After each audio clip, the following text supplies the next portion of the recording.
అగ్గే చూసి నాకు చాలా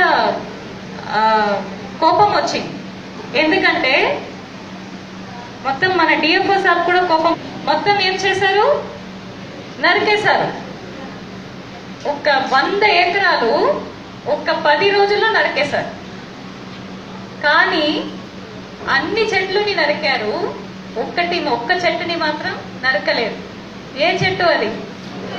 ఇప్ప చెట్టు. మీవా, హిరుక్మరా,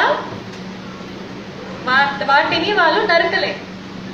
ఎందుకు హిరుక్మరాకి ఇంత ముఖ్యత్వం అని అడిగాను. అన్ని చెట్లు నరికావు, ఇది ఎందుకు నరకలేదంటే మావా పెర్సాపేమంత జంబుమైనంత